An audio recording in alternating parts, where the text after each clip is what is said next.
Hello everyone. So today our topic is ex situ conservation. So what do you mean by ex situ conservation? Till today we have studied about conservation strategies, that is a in situ, ex situ.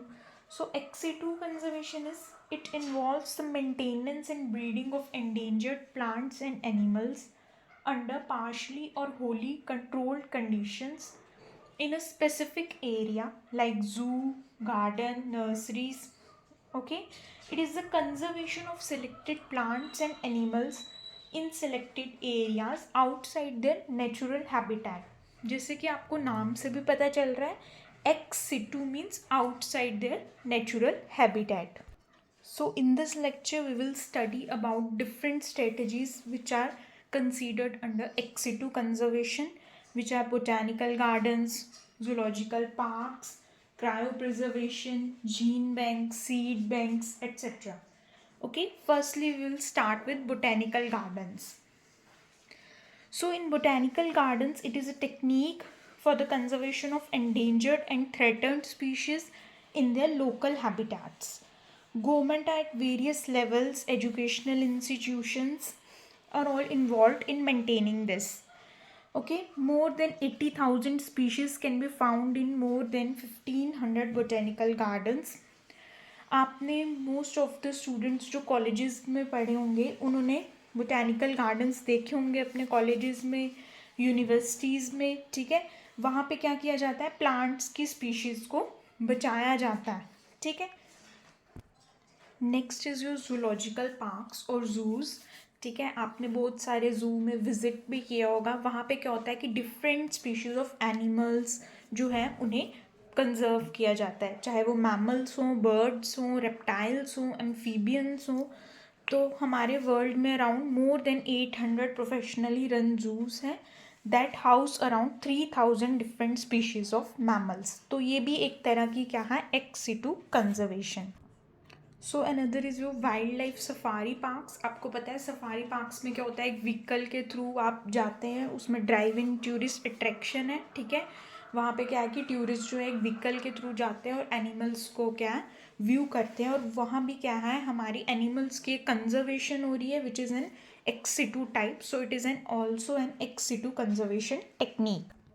Next is your seed banks. Seed banks में क्या किया जाता है कि seed को protect किया जाता है ताकि हम उस जेनेटिक वैरायटी को फ्यूचर के लिए भी प्रोटेक्ट करके रख सकें. ठीक है, इसमें क्या होता है कि जार्स होते हैं जिसमें सीड्स रखे जाते हैं वेरियस स्पीशीज़ के, प्लांट स्पीशीज़ के, जो हमें लगता है कि उसमें एक डिज़ायरेबल करेक्टर है, ट्रेट है, उसे हम रखते हैं ताकि हम उसे क्या कर सकें, फर्दर फ्यूचर में उसे ग्रो करके यूज़ कर सकें. ठीक है, सीड्स जो होते हैं नॉर्मली स्टोर किए जाते हैं low humidity and cold conditions में about -20 degree celsius. Next is your cryopreservation technique. ठीक है, ये एक न्यूएस्ट एप्लीकेशन है टेक्नोलॉजी की, जिसमें हम क्या करते हैं वेरियस बायोटिक पार्ट्स जो हैं प्लांट के उन्हें कंजर्व और प्रिजर्व करके रख सकते हैं. ठीक है, इसमें क्या किया जाता है, लो टेम्परेचर पे उन्हें स्टोर किया जाता है in liquid nitrogen which is -196 degree Celsius.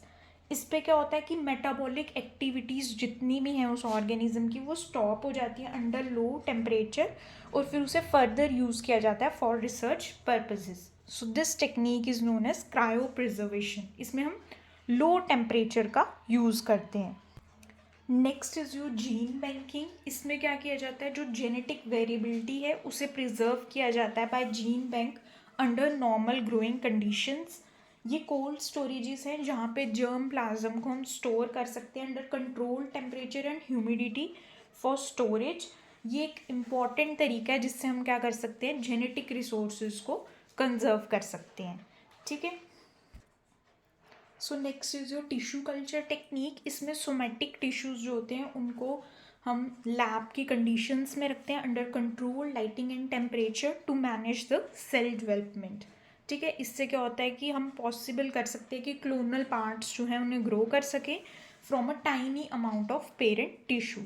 So all these methods are for the plants. ठीक है, whether it is tissue culture, gene banks, seed banks. Okay, these all for plant tissues. Cryopreservation.